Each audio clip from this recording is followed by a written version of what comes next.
Hello and welcome to Horseplayer Happy Hour. This is our show for Thursday, August 11th. It's amazing how hard it is for me to remember what day it is at this point in the Saratoga meet. I'm your host, Peter Thomas Fornatown, not in the Brooklyn Bunker, not at the Little House on the East Side, but over with our friends at the Brentwood in the Farrier Bar. Amazing spot here in Saratoga Springs.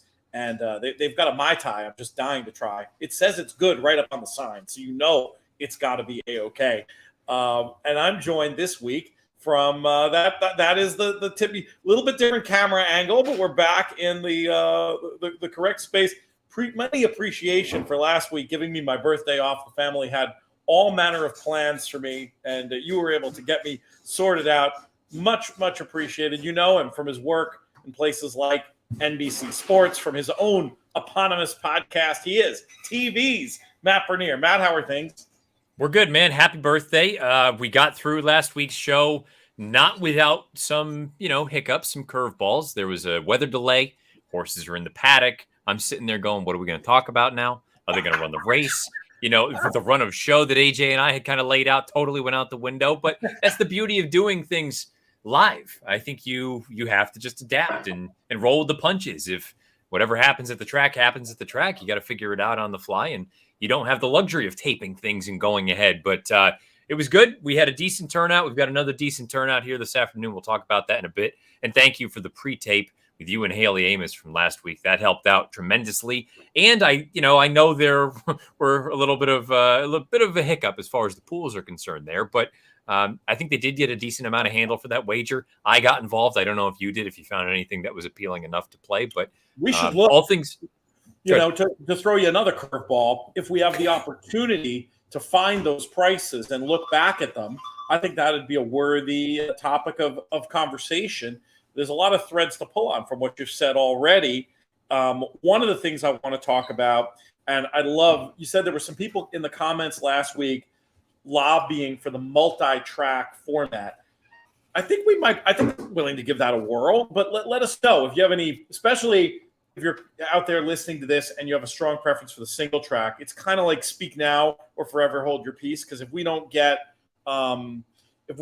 overwhelmed with no, keep it one track, I think we're gonna try that next week. You talked about the fun of doing live shows, and we're gonna do something crazy for Travers right here at the Brentwood. I'll do Horseplayer Happy Hour from the Farrier Bar next week as scheduled, but then we're gonna do. And I'm 98% sure this is going to happen, so I'll just say it. I think we're going to try to do a live Travers Monster Pod from Brentwood. Because I know at a minimum, we've got Marshall Graham, Sean Borman, Matt Vagvolgi, Matt Kater from Adelphi Racing around. And I have a feeling we could find some other friends. I mean, what's the max this Travers field is going to be? 9, 10, right? So it'll be a total fire drill.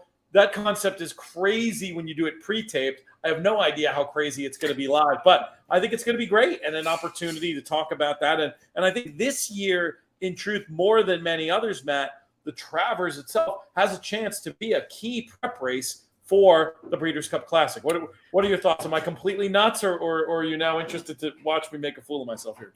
No. I mean, for many reasons, just because that older division, and we'll talk about the Whitney a little bit as the show goes on, you can start to possibly poke holes in some of the horses that we really liked if you're so inclined. And these 3-year-olds, I've said it from day one, they're fast. It's not a matter of their needing to necessarily, we've had many times this time of year where you've got 1 or 2 horses that have earned a triple-digit buyer.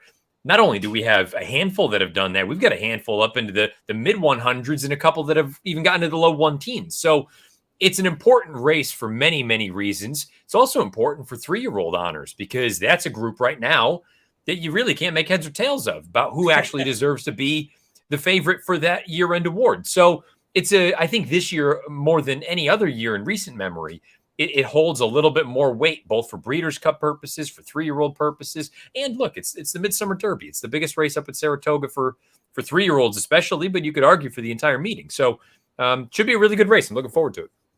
Oh, my Mai Tai arrived. Look how pretty this thing is. Not too bad. Not too bad. I'm rivaling Randy Moss on these shows with his tropical drink choices. You've got something that looks all right there. What are you rocking? I have a little This is a beer from Peak Brewing, again, up here, this direction. And it's a drinkable IPA. It's very light, 95 calories. So if you're looking for something to just kind of, have a few drinks and not feel too bad, this is the way to go. I like the sound of it. It's good. It's good stuff. Yeah. Where to go first? I did find those closing prices. We started there, or we could go. We started talking a little bit about the Whitney. We could reflect in that direction. You pick a topic. Well, let's go with the Whitney, because then I think we can tie it into the odds that maybe they wouldn't have been what they are if certain things happened. Okay, I like the sound. I like the sound of that. So, Life is Good gets the job done. I wasn't planning on picking him. I have been this year the biggest Olympiad fan going. And I went and sat down to handicap that race, fully expecting to land on Olympiad.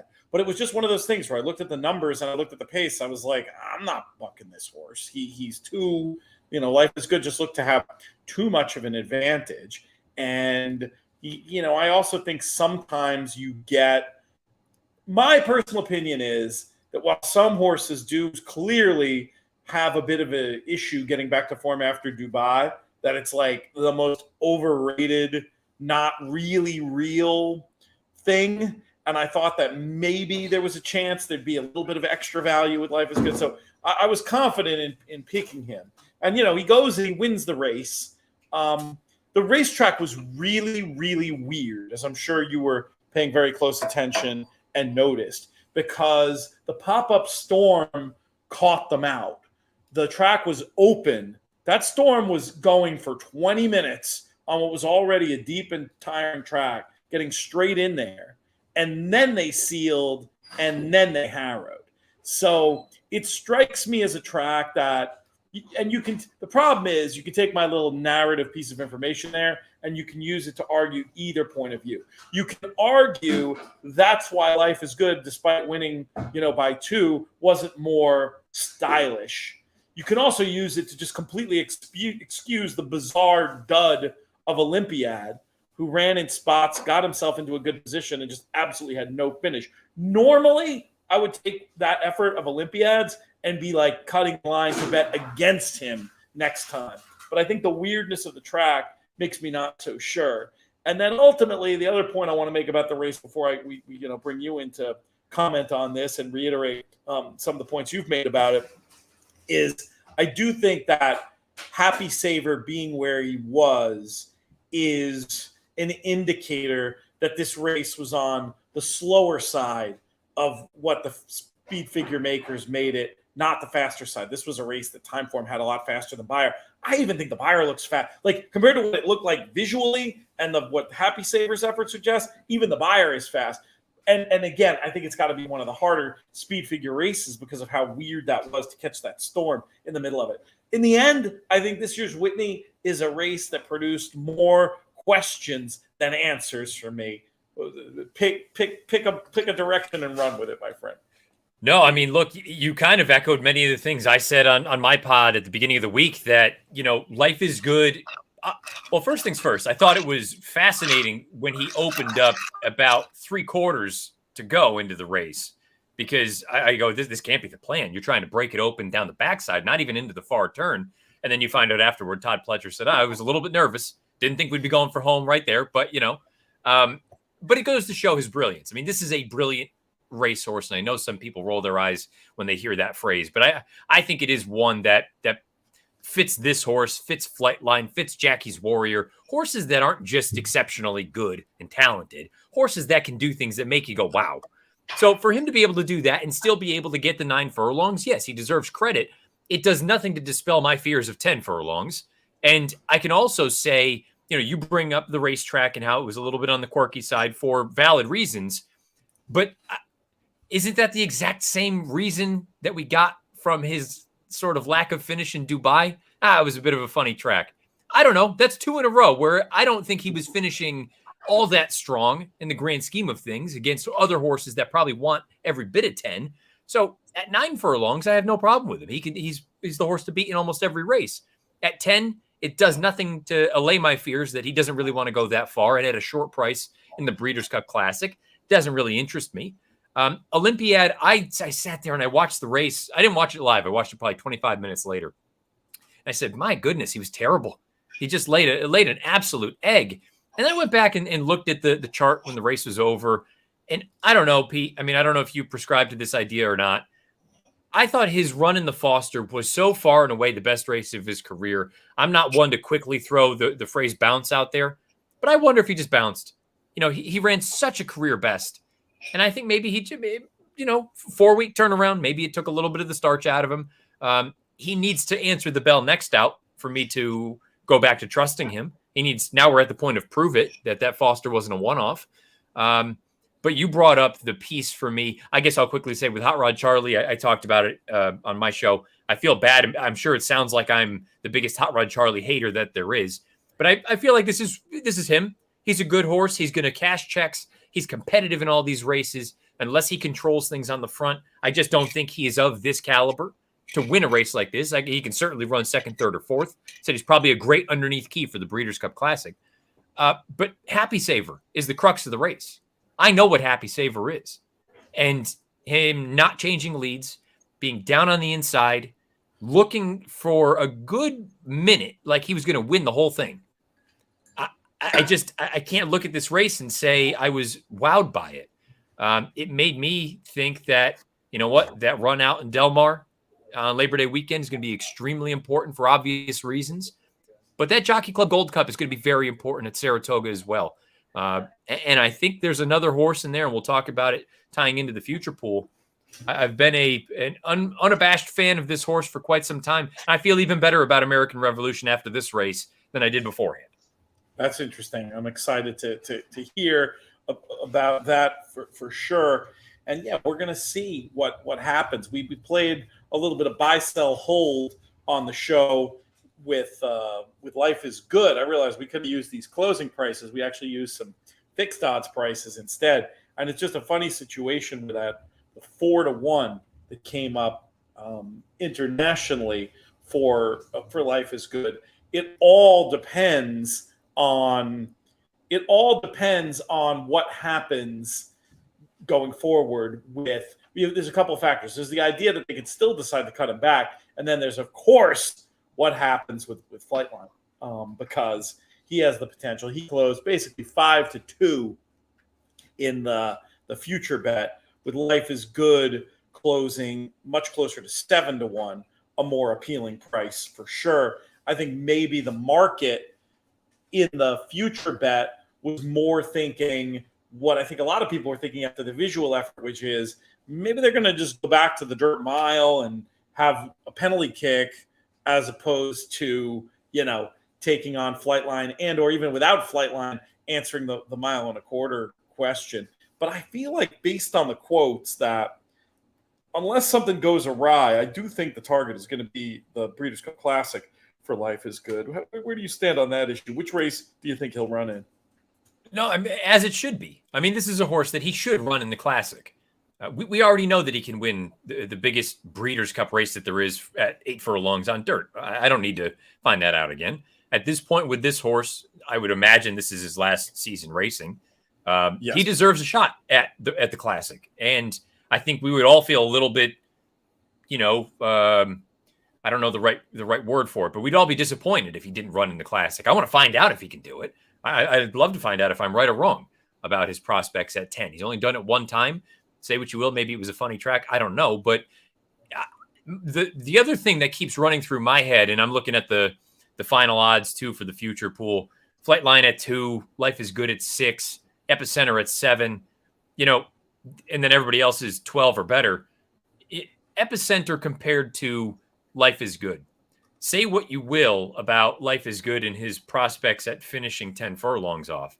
Purely on numbers, he is considerably faster than Epicenter is right now. So if you're just saying based on those two prices, and granted, part of the reason they're as high as they are is because you've got 24 total betting entries in there. You're likely to have 12 to 14 for the Classic. Those prices will come in. But just until Epicenter runs faster than a 102 buyer, Life is Good is just a faster horse, period. Now, if you want to say that the 10th, that 10th furlong is going to be the difference maker. I'm not going to argue with you. I think those prices are a little bit too tight, but also the prospect of drawing up a classic, right? Flightline and Life is Good effectively have the same running style. They both want to go. They both want to be out there kind of using that brilliance that they have. Well, if they get into it, right? And at the top of the lane, they've gone head and head, 46-4 for a half, 10-3 for 3/4, something like that.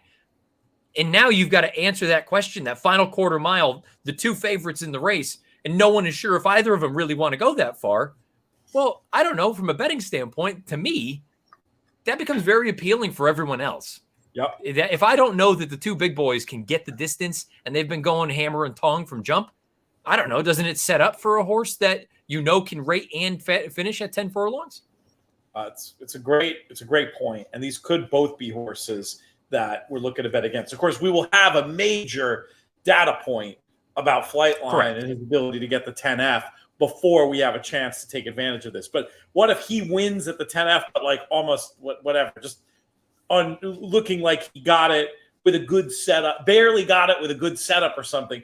Then the exact situation you described could be on display. So yeah, there's a lot of horses that you could point to as ones to potentially take advantage if that scenario occurs. Olympiad is one. Do you think we'll see him? Yeah, surely they're not going to go to the Classic off that. He'll either run in the Jockey Club Gold Cup or the Woodward or the Lucas Classic, right, beforehand. And then maybe if he shows that he's back on song, he'd be one that I'd be willing to take a long look at in that market. What do you do with him going forward? He, by the way, closed at looks like about 16-1 for the Classic. Yeah, I've got 17. He would pay $36.94 for $2. Okay. I'm with you. Well, you can't go straight off this race. You got to give him at least one more run to find out if it was just a bad day or whatever it was. Mott has mentioned that the Jockey Club could potentially be the next start for him, which would be interesting because that'll answer 10 furlongs for him, which we don't know about. He would take on Good Company. Sounds like that should be a pretty good race, all things considered. If I were involved, I would probably go to the Lucas Classic because I know what he can do at Churchill Downs. He loves that racetrack, and it'll probably be a softer spot than the Jockey Club or the Woodward, where Life is Good is going to go at Aqueduct. I don't know. I would be of the opinion with Olympiad at this point.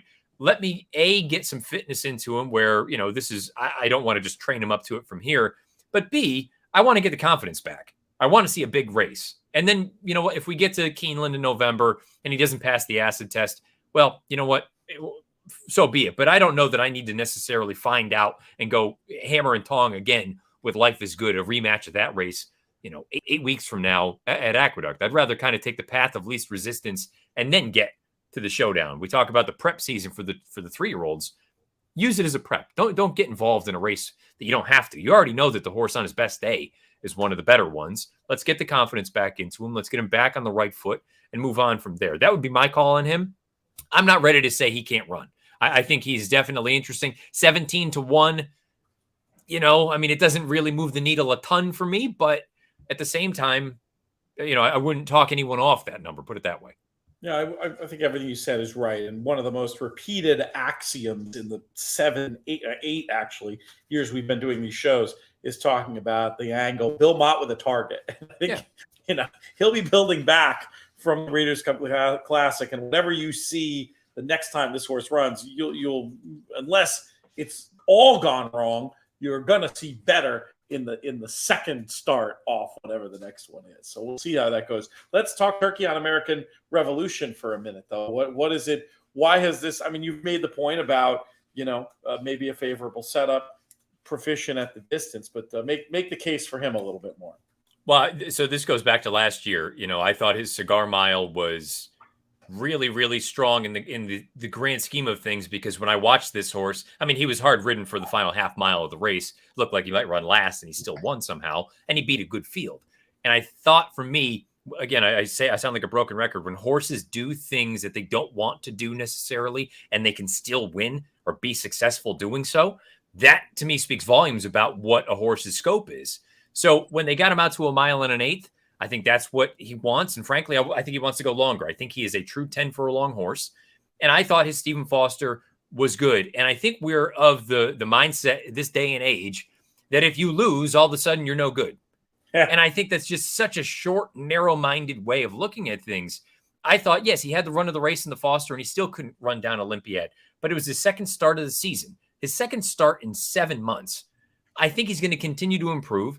And after I watched the Whitney, I looked at that and said, his workout buddy in the mornings has been Happy Saver. And I'm not a workout, aficionado. But to me, to my eye, American Revolution was always had Happy Saver in his back pocket. It was as if he was just out there going for a cruise. So I watched that race and I go, Happy Saver could have won, or American Revolution could have won the darn thing. They wanted to wait. I understand. Same ownership as Life is Good. You come back at 10 furlongs, which is kind of what I wanted all along. Run him in the Jockey Club Gold Cup. If he doesn't do what I think he can do, then fine. I was wrong. But I think he's going to run a big, big race Labor Day weekend. I'll be up there, thankfully, looking forward to it. I like that he is just as proficient on a wet track as he is on a dry track. And I do genuinely think that the distance is his friend compared to Life is Good, who I don't think it is. Flightline will find out if it is. Olympiad needs to answer the question, what the hell happened in the Whitney? I think Country Grammar makes all the sense in the world, but 12-1 on a future ticket doesn't do anything for me. And then the 3-year-olds who need to run faster. American Revolution has run fast races. I think the distance is his friend, and I got him at 32-1. To me, from a betting standpoint, it was a no-brainer. I mean, you make a very compelling case. This is a horse. Oh, by the way, there's Todd Pletcher. Yeah, we've heard of him. We know.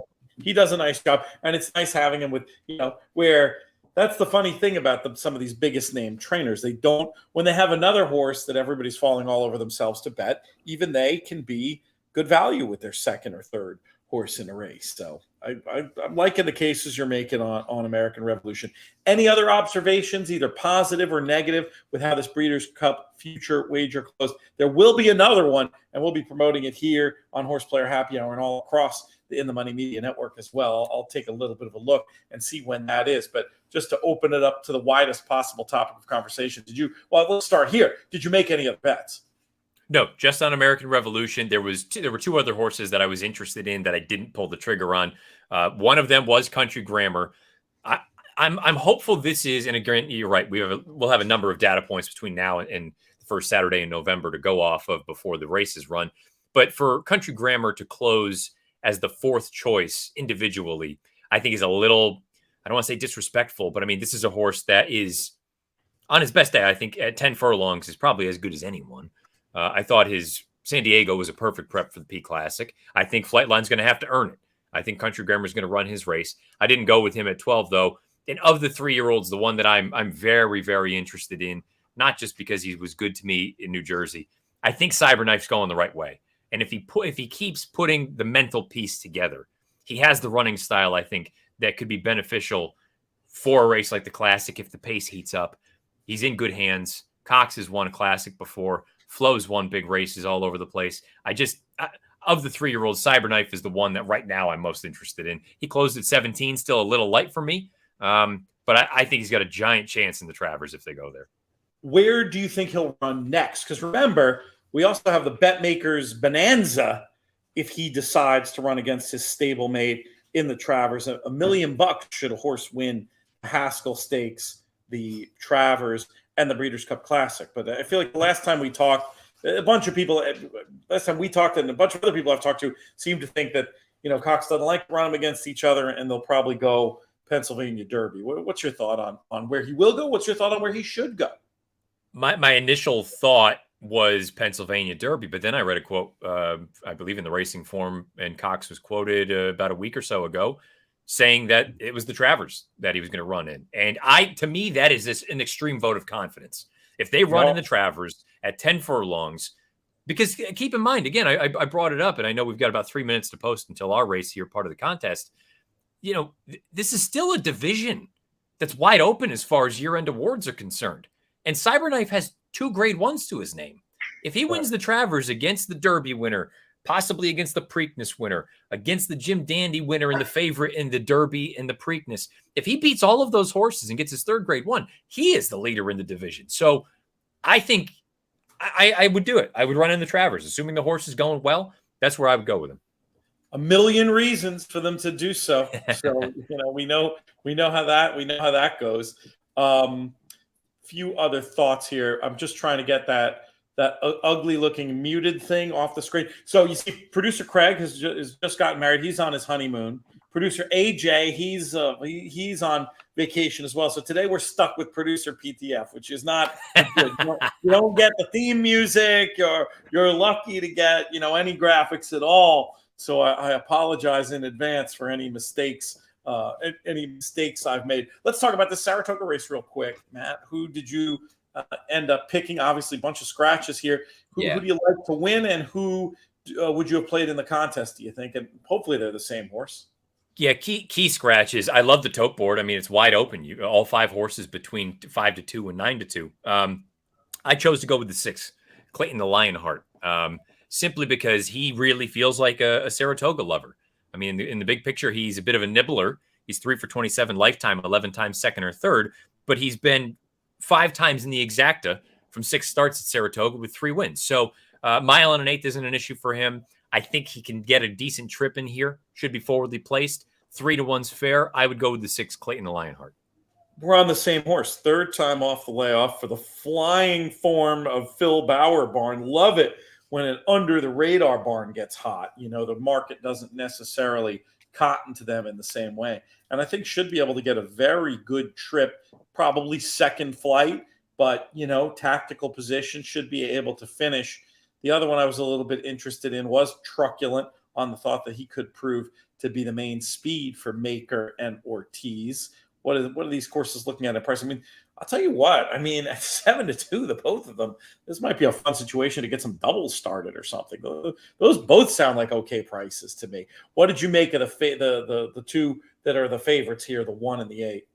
My fear with Air Attack had more to do with the pace scenario than anything else. I mean, this one had a really hot pace to run out of Belmont last time out, and he's not going to get that. I don't think that means he's incapable of winning, but an off the pace type in a race that's seemingly void of pace, I don't love that at 2-1. The outside runner, I probably shouldn't be surprised that is taking the money that he is, but to me, you're banking on getting back to the low 90 figs this one earned at Aqueduct, and I suppose that's possible. First off, the claim from Norm Cassie's barn, but it seems a little light for me. I wouldn't have wanted anything less than that sort of 3-1, 7-2 range. I'm with you. I like the 5 and the 6. I will say, I think Grump's Little Tots, we've talked about Charlie Baker in the past. I mean, I feel like this is a horse that, yes, stepping up in class, but I think is trending the right direction. And if this is a field by and large that's, but many of them have seen their best days behind them, and, they've lost races, safe to say. Grump's Little Tots could be a little appealing if you're looking for a decent price. I mean, again, the longest shot in a 5-horse field at 5-1. But I'm curious. You said you think Clayton the Lionheart's going to be in that second flight. I'm hopeful that Leperoux is a little aggressive. I'd like this one to take up kind of a pressing trip, no?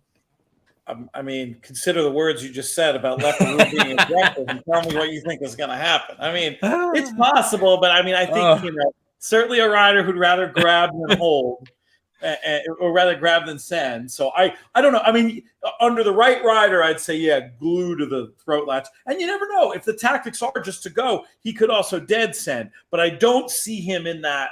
And maybe he'll prove me wrong right here. But I don't see him in that attacking just off position. I think they'll either go or they'll, sit. And hope they can attack the speed on the turn. We shall. So I guess piggybacking off that, who do you think goes? I mean, it feels to me like that other horse, just looking at pace figures, it makes the most sense. The 5 Truculent.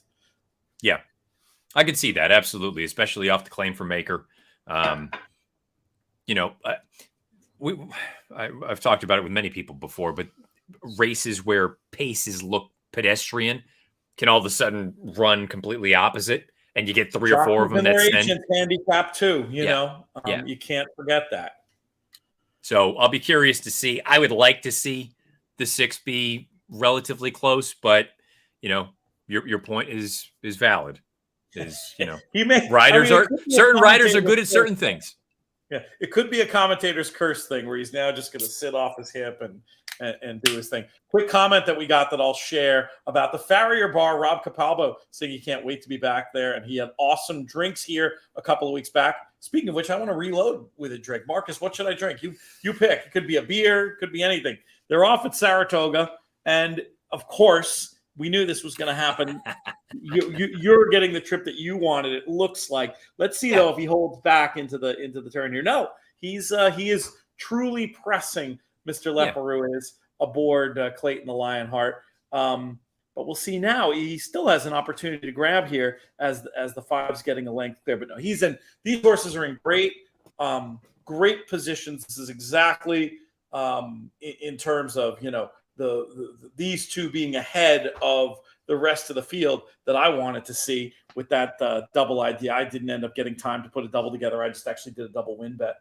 IPA or cider? Let's go IPA. Oh, and these are my boys from Brooklyn, Threes Brewing Company. Awesome. Now I'm looking in Clifton Park, New York. Oh, is that right? They're brewing up here now? Very cool.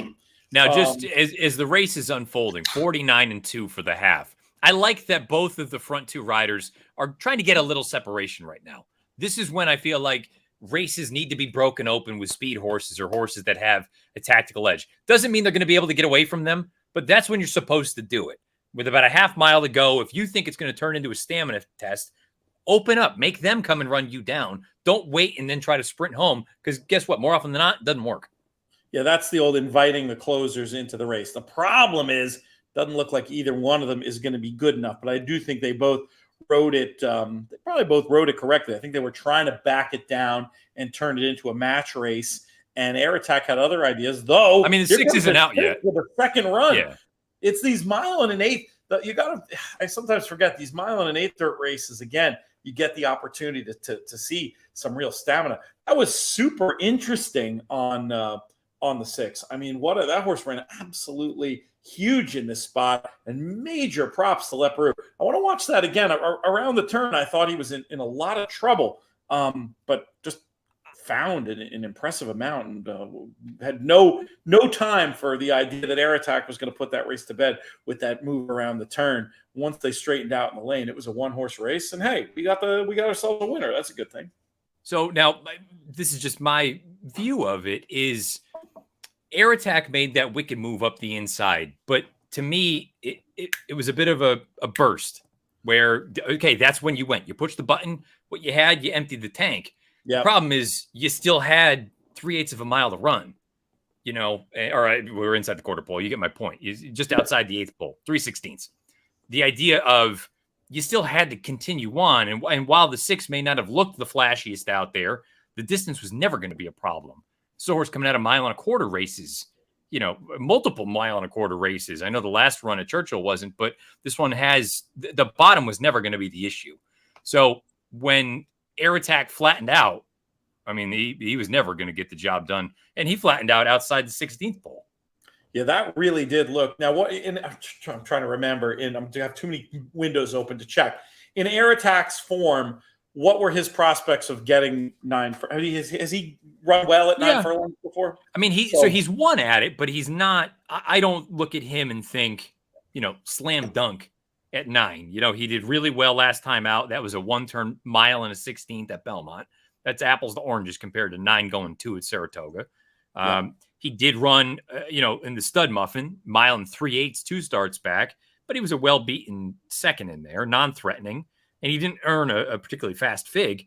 And I guess the other thing, too, is this is a horse that probably was bet off of that 99 last out, because prior to that, I mean, you've got to go back to, and this horse, to be fair, did win the stud muffin last year in 21 at 1 3/8. But again, Aqueduct in the winter, do with it what you will. That was the last fast fig prior to that claiming race last out at Belmont. Prior to that, the horse had earned a bunch of figs in the low 80, high 70 range. So, but to me, more importantly, visually, it looked like a horse that you've got your shot, you run it, you think of like a turf horse. And to be fair, the race was kind of run like a turf race. It was. He quickened off a slow pace like a turf horse. Yes. sometimes does. And then, I mean, I wanted it to be, oh, he was wanting for stamina, but I think it might be more about just the efficiency. You know what I mean? Yeah. We talk about that a lot. Like, it's easier to run similar pace numbers, to have 2 slow ones and a really fast one. You know, a really good horse off a slow pace is supposed to, like, at least keep going somewhat. But, you know, Clayton the Lionheart, I think in the end, Leparoux, I mean, he really did a fantastic job not being too far back, letting that horse go, not getting caught up, and knowing what was under him and having plenty of finish. It was, I wasn't really knocking him before the race. It was more just making an observation about his tendencies. But I mean, he looked world class in that race to me. Leparoux did. And by the way, and this is a horse that is now 4 for 28 lifetime, and is 4 for 7 at Saratoga. I mean, what does that tell you? He is a true. If you ever doubted horse for course, this is case in point. He's a good one. And also, we talk about the short-term fluctuations of form. We see Phil Bauer there. He's had dinner in the backyard at the little house on the east side. Not someone I'm close with, but certainly friendly with. And good to see him just on this absolutely massive tear. I'm going to wait till the prices come up. We'll look at those prices, and then we'll pivot and look ahead to some weekend racing. We also, I want to highlight, have Win in Your In action early next week from York.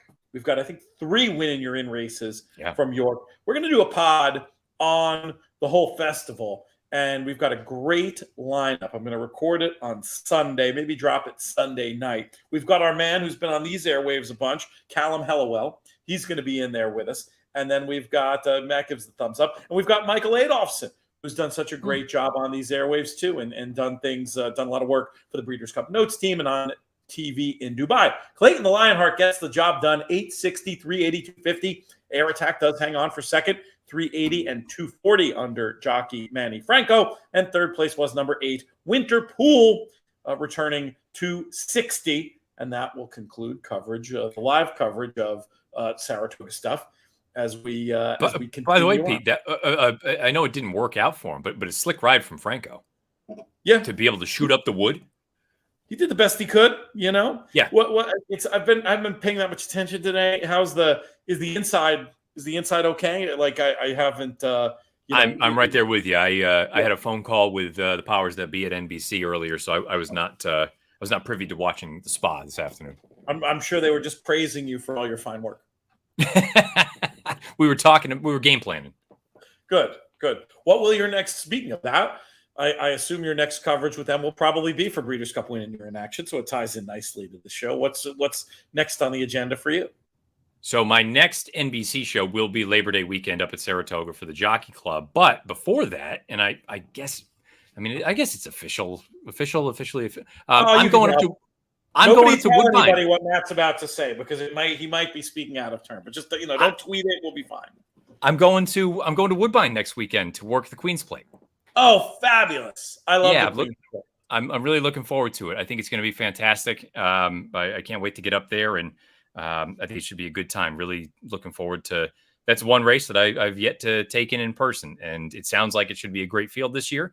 I'm doing my homework on all things Woodbine over the past few days, so I think that should be a good time. But I've got that coming up. Then for our coverage, you've just gotten yourself. No good deed goes unpunished. We're going to now pull you in to our Woodbine coverage. We'll be doing a couple of shows. We'll be doing something early in the week and late in the week on it. Obviously, Woodbine, one of our biggest clients over here, and that Canada's richest race, $1 million. And we'll see if anything could touch. I got to see how it looks on paper, but that filly that won the Oaks might be going there a heavy favorite based on that performance. It's going to be Moira. Was that her name? Yes. Can't wait to talk more about that. That's great. Can you say who the client is for that? Not I mean, it's not Woodbine. Yeah. Beautiful. Yeah. That's the track. Yeah. So I'm looking forward to getting up there and checking that out. I've got that on the docket, and then we've got Win in Your In for the Jockey Club. Following week, I'll be in studio in Connecticut talking about Kentucky Downs. That should be fun. I will not be down there, but coverage on that too. So yeah, this is very good. This is making me happy. We've got a number of things coming up. August has been relatively quiet or since Haskell, but from next week on through the Breeders' Cup, it's going to be all systems go. Yeah. All right. Well, good stuff. Let us know if you can't make a horse player happy hour. Let me know. We can accommodate. I know how it gets with travel. There will be one. Okay. But you've been a rock. You've been. I mean, I've missed two. So you've got you've built up a lot of nice equity. I got equity. Yeah, right. Problem. Yeah. Maybe we'll bring Michelle you back to call a racer too. Absolutely. If the timing works out, that's always fun.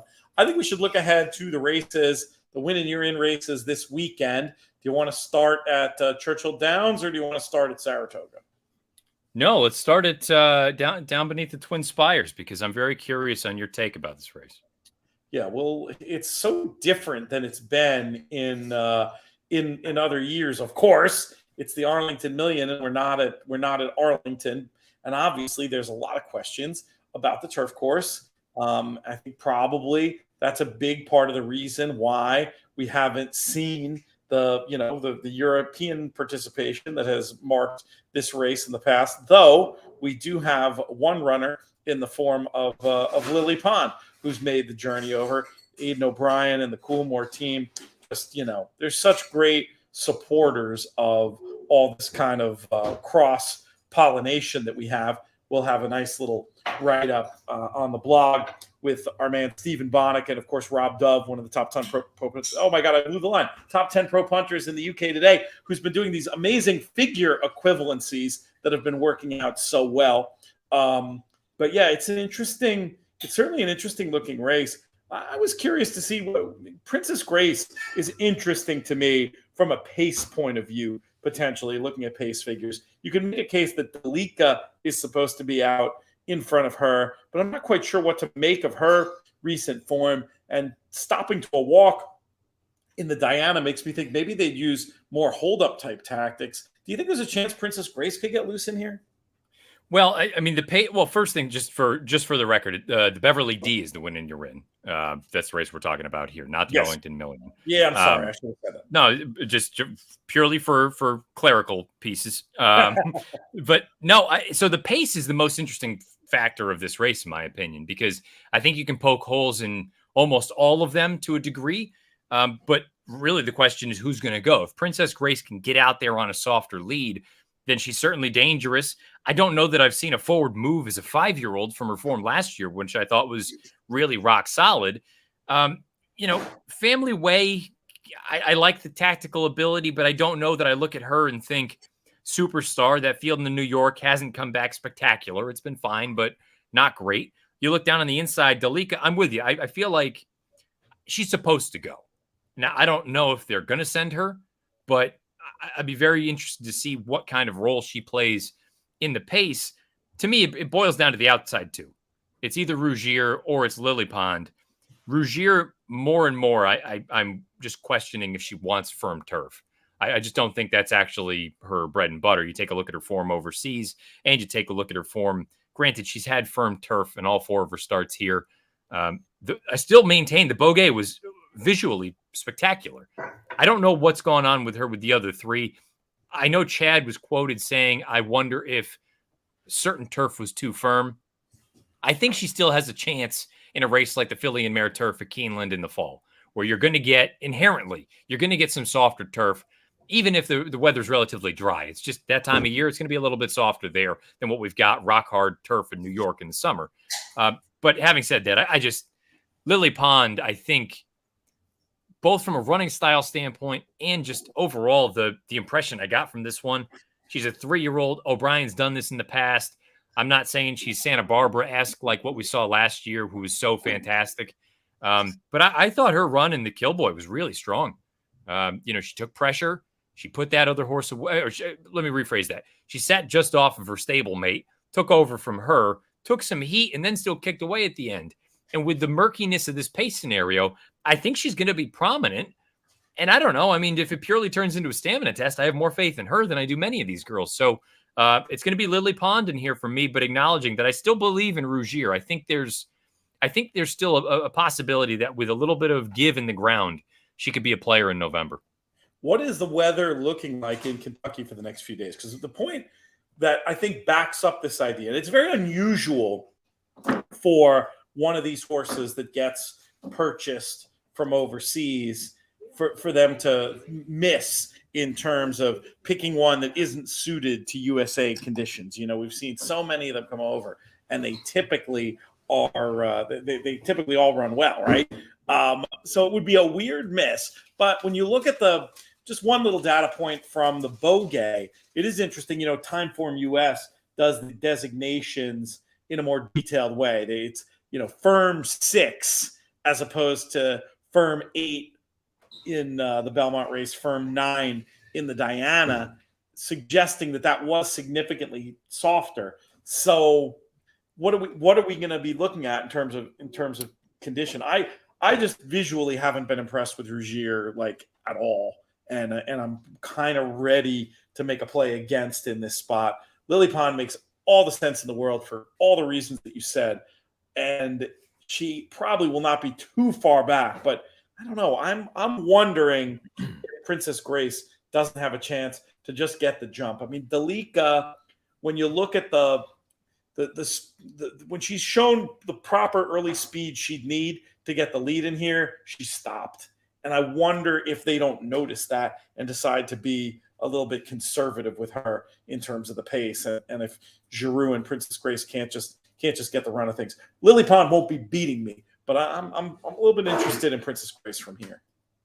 The other thing I'll mention about Dalika. Oh, first things first, hot and dry. Hot and dry. So you're probably going to be dealing with firm turf. Again, the turf course just in general is a bit of an unknown down there based on everything that's going on and the fact that this is a one-off at Churchill Downs. Dalika, I think the worst thing that ever happened to her was running as well as she did in those 1.5 and 1 3/8 races, because I don't think she's actually a long-distance horse. I think she's like 7/8, 1 mile. And I mean, I know you don't get many opportunities to run 7/8, but I know Fairgrounds, they'll run 7.5 every once in a while, and certainly a Gulfstream. But I just don't think Dalika really wants to go that far. Your Princess Grace piece, you're going to be looking at the third choice who could potentially have a tactical edge on the field. I certainly can't sit here and knock that whatsoever. I do wonder if when push comes to shove, if class prevails and maybe, I mean, where did Lily Pond stack up as far as O'Brien's runners this year are concerned? Is she well thought of? I think she's thought of. I think she's well thought of. I mean, you look at the pedigree alone, and you see the spots she's been in. She's clearly not any mug, but They also haven't given her a grade 1 shot. And typically, the ones who they get really excited about sending over here, there's 1 or 2 reasons why. They're either going to be super duper suited to USA conditions, and I think that applied to a Santa Barbara, or they're this is where she can win a grade 1, and it'll say that when her baby sells at the sales in a couple of years. They're not gonna. You have that grade 1 on there. I mean, it makes her so valuable. So it's a really impressive accomplishment if she can get this done, and she absolutely fits. I just wonder if it'll all depend on prices too. I mean, I feel like she's going to probably be shorter than 5-2. And believe me, I like her. She's the other horse I'm going to use. But I think that Princess Grace's last race was really, really fast. And I know it was earned with a beautiful on the lead setup. And I know it was faster than anything she'd run before. But she'd run well enough in the Goldakova, in the Matriarch, that figure doesn't seem wrong to me. I just think she might be a little bit underrated, I guess. No argument from me there. I agree that she could be on the more underrated side. I'll be very curious to see. I mean, again, if we're talking about this race, like it could potentially be on the lacking pace side, or basically who's going to blink, who's going to go. I think the worst thing that could happen is they go so slow that Lily Pond takes up the trip that she had last out. Because if she's in that position, sitting just off Princess Grace, I'm going to take my chances with O'Brien in this spot. But again, this is a gambling game, and you're going to be the third choice in a 5-horse field with a horse that is not that far off, the top 2 from a talent standpoint. So I'm not going to sit here and dispute it. I'm going to go with Lily Pond just because I really liked what I saw, and I think she could fit well in here. And I also, again, I'm on the record. I Rougier, and I didn't realize that about that piece you had brought up with the sort of the how firm is firm from Timeform. that would continue to sort of bolster the case, the argument that Rozier wants some cut. And I know she's going to get that in Lexington in November. Yeah, it'll be interesting to see if she can bounce back and be a different horse. She's going to have to be. I mean, she had a pretty good setup last time and was, well held by her stablemates. So, Princess Grace, I think she's just a little bit interesting. One other point I'll make about her is when you go back and look at that matriarch run, it's probably even a little bit better than it looks. I mean, no pace on that day, and she still, has that angle. Another one of those things we've said 1,800 times on the show, but closing into the blue time form U.S. fractions, going the mile. And then I always like it when their pace figures, the early pace figures improve, and then the final figure doesn't only drop off, but is actually a career best. It's a little bit weird for a 5-year-old mare to get so much better, but there's a world in which it happens, and I think I'd be very surprised if the market comes for her too much. I think she's the value, but believe me, there'll be almost as much I have invested in Princess Grace winning, I will have covered with Lily Pond, either in horizontals if I play it that way, or 5-3, 3-5 exactas. I think that's a very smart way to go as well. Let's talk about the other win in your in race. We just got about 8 minutes left. We've got a few. We'll do a couple of comments first. Charles, if you're still watching, I don't understand exactly what you're saying here enough to post this, but if you elaborate a little bit more, maybe we'll get to it. Or if you want to discuss further, hit us up on the contact page in themoneypodcast.com. I think it's very interesting to do those type of figure comparisons you're doing there. But for starters, I don't know if you mean Ragazine or Thorograph, and it's hard for me to get my head around it here in real time. Vashon says hello and asks us what we think about Ben Bang. Ben Bang is scratched a little bit later today, so we think he will come back and run in another race.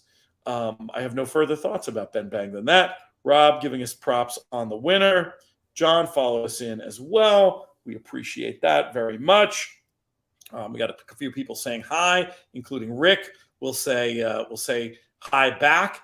Rick wants to know what other races we're showing. We just show the contest races live. So since it's all Saratoga, we just had the one race in this window. That's all we'll show. I see no one lobbying in the comments for all Saratoga. So next week, we're going to do a little bit differently. We're going to line up with the rest of the horse players calendar, and we'll do something fun, and we'll have a lot more racing on this show. We can get 3 or 4 races, Matt, when we do the format. Yeah, I was going to say, I mean, timing wise, if we do it correctly, we can usually get, I would say, 3 to 4 live races covered in here. So we'll get a little bit more gambling personally involved, and hopefully help. It's nice when you give out winners. I'm sitting here going, why can't we have another race?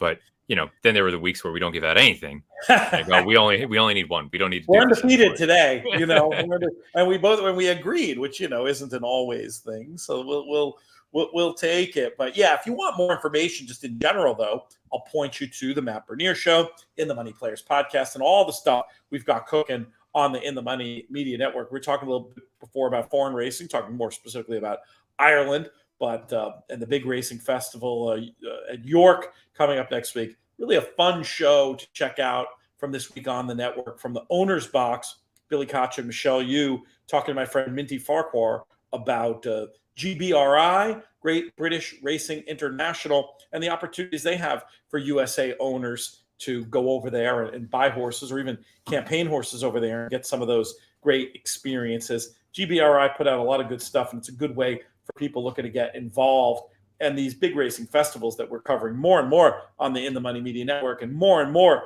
have Breeders' Cup tie-ins. It's a good way.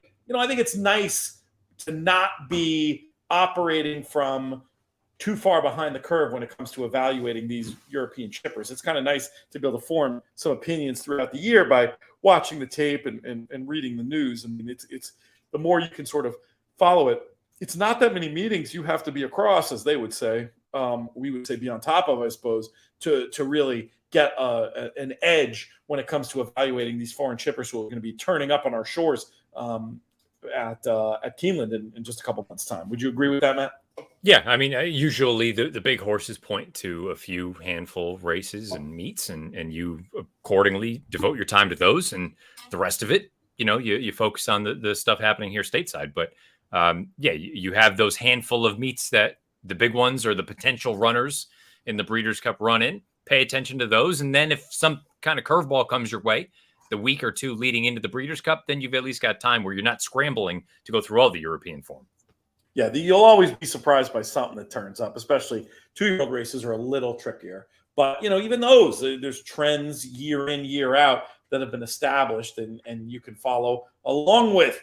Once again, not a big field when it comes to the 4-Star Dave, the grade 1 mile inner turf race. That is the other win you're in race. This one, of course, for the Breeders' Cup Mile. There's been some real important pointers from this race over the years as it pertains to the Breeders' Cup Mile.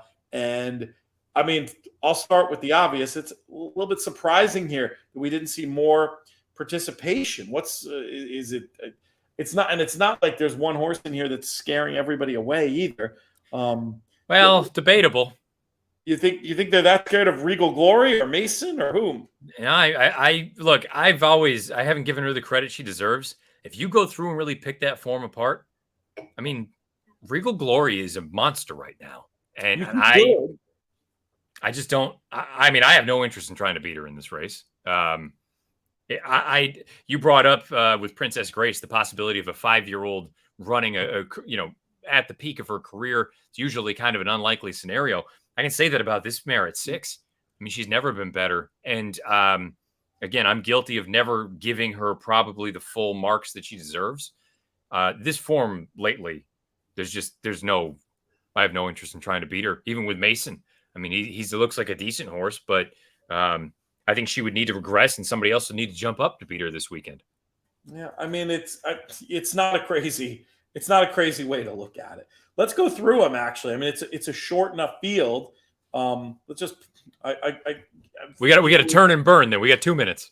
Oh, we only have 2 minutes. All right. We're going to go very quickly. So Casa Creed is a very good horse coming here off a win in the Jaipur, stretching out. Does he have the same kick going a mile? That's my question for you. No, he is a one-turn horse through and through. I bet he gets a piece of this thing. Maybe he even threatens. I couldn't back him to win. Front Run the Fed. This is a horse that I think is going to be probably far back and probably doesn't look fast enough or classy enough.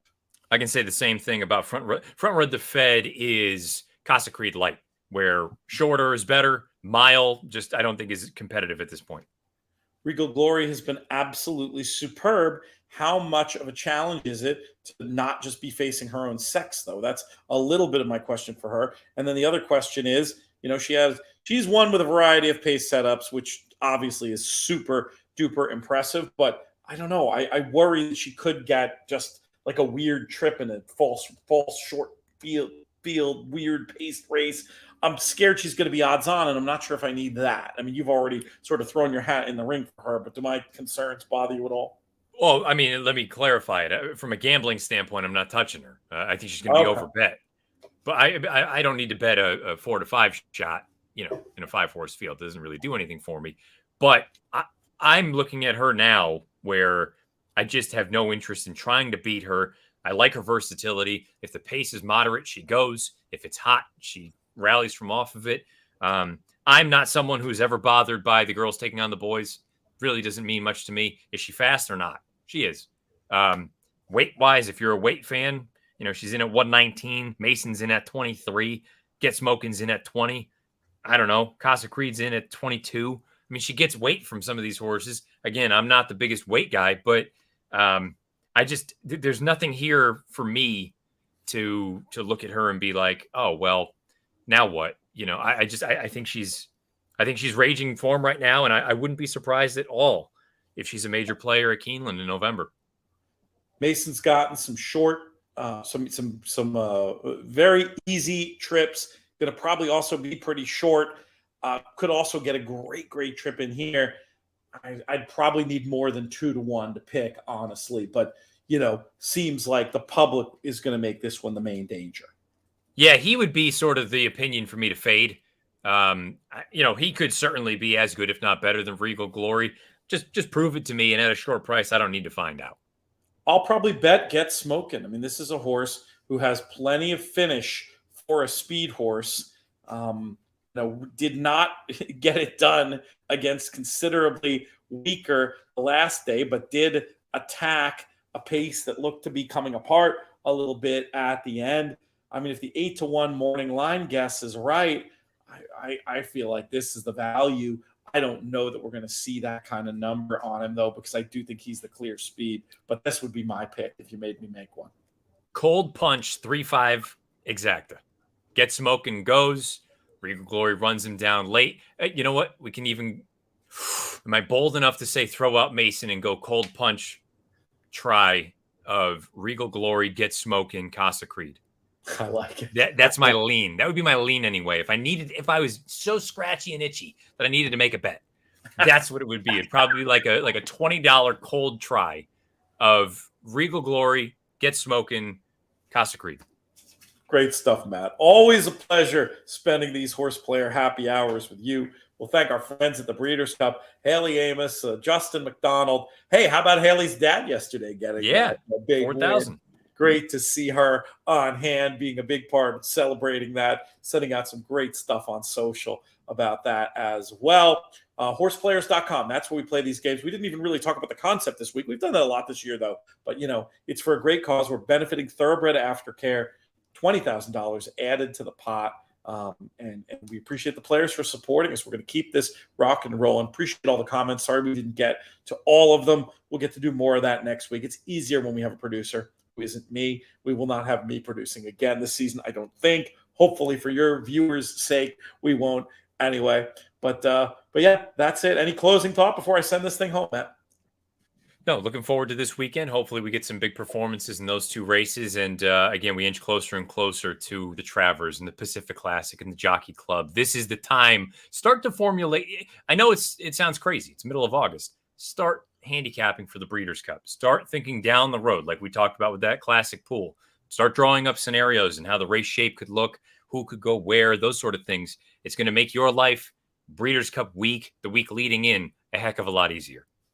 Oddschecker.com is a website where you can find future prices if you want horses to start paying attention to and doing that work that Matt suggests. I absolutely second that emotion. Matt Bernier will thank you again. We will thank our friends here at the Farrier Bar at the Brentwood for putting me up today. This show's been a co-production of In the Money Media and the Breeders' Cup. On our side, our business managers, Drew Coatney, our chief creative officers, Jonathan Kinchin. I'm Peter Thomas Fornatale. May you win all your photos.